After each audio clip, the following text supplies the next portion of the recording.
मुंबई विद्यापीठामध्ये बोगस पदव्यांची तब्बल 136 प्रकरणं गेल्या 4 महिन्यात उघडकीस आली आहेत। गेल्या 3 वर्षांच्या तुलनेत हे प्रमाण कितीतरी पटीने अधिक आहे। पुण्यातील कार्यकर्ते विहार दुर्वे यांनी माहिती अधिकाराखाली ही माहिती मिळवली आहे। पोलीस, विविध सरकारी आणि खासगी ऑफिसेस, अन्य विद्यापीठे, नागरिक आणि पत्रामार्फत आलेल्या तक्रारींची छाननी केल्यानंतर या बोगस पदव्या असल्याचं निष्पन्न झालंय। या प्रकरणी पुढील कारवाईसाठी ही सर्व प्रकरणं वांद्रे कुर्ला पोलीस ठाण्याकडे सोपवण्यात आली। उल्लेखनीय बाब म्हणजे राजकारण्यांपासून स्पष्ट झालंय गेल्या 4 वर्षात बोगस पदव्यांची किती प्रकरणं उघडकीस आली ते पाहूया।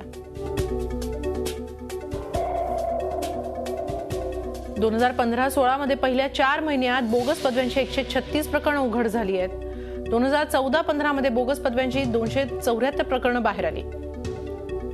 तर 2013-14 मध्ये बोगस पदव्यांची 242 प्रकरणं उजेडात आली होती।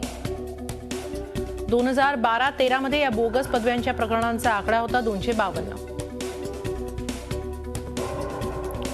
आपण याबाबत अधिक बोलूयात। आपल्याबरोबर आहेत आरटीआय ऍक्टिव्हिस्ट आहेत विहार दुर्वे। विहार, तुम्हाला ही माहिती अधिकाराखाली ही माहिती तुम्ही मिळवलेली आहे। आणखीन काय काय धक्कादायक बाबी यातून तुमच्या समोर आल्या? हो, मी माहिती अधिकारात मुंबई विद्यापीठाला अशी माहिती विचारली होती की सन 2012 ते 15 मध्ये total enquiry, total police complaint, correspondence letters, email वगैरे किती आल्या फेक डिग्रीच्या बाबतीत। तर त्यांनी अशी माहिती दिली की सन 2012 आणि 13 मध्ये 252 फेक केसेसच्या बाबतीत आमच्या कंप्लेंट आल्या। 13-14 मध्ये 242 आल्या, 14-15 मध्ये 274 आल्या आणि 15-16 मध्ये 136 स्टील डेट आतापर्यंत अप टू जुलैपर्यंत 136 पोलीस 136 फेक डिग्रीच्या बाबतीत आमच्याकडे केसेस आल्या। त्याच्यावर त्यांनी बांद्रा कुर्ला पोलीस स्टेशन मध्ये तेवढ्याच या सगळ्यावरती सांगितल्याप्रमाणे पोलीस चौकीला त्या कळवलेलं आहे।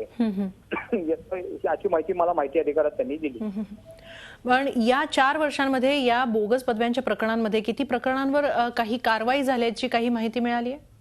हो, त्यांनी दिली की काय होतं की ती पोलीस केस होते आणि नंतर एकदा पोलीस केस झाली की ते विद्यापीठाचा तसा संबंध तसा होत नाही ना, कारण ते मग त्यांच्या investigation based with the police department. तर ते त्यांनी सांगितलं की हे पोलिसांकडे सगळ्यात महत्वाचं म्हणजे त्यांना विचारलं होतं या बाबतीत विद्यापीठाने रूल्स अँड रेग्युलेशन किंवा copy act, office memorandum, circular, notification वगैरे काय केले का? तर ते बोलले की असं आम्ही काहीही केलेलं नाहीये। नंतर या बाबतीत तुमचं पुढचं रोड मॅप की असं काय होऊ नये म्हणून वगैरे काय केले का?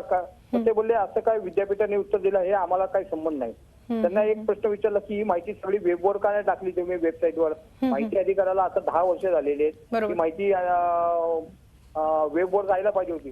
ते बोलले की याचा आम्ही अजूनपर्यंत ही माहिती वेबवर प्रसिद्ध केलेली नाहीये। तर अशी बेफिकिरीची उत्तरे यांनी दिलेली आहेत। धन्यवाद विहारजी, झी24 तासशी बोलल्याबद्दल।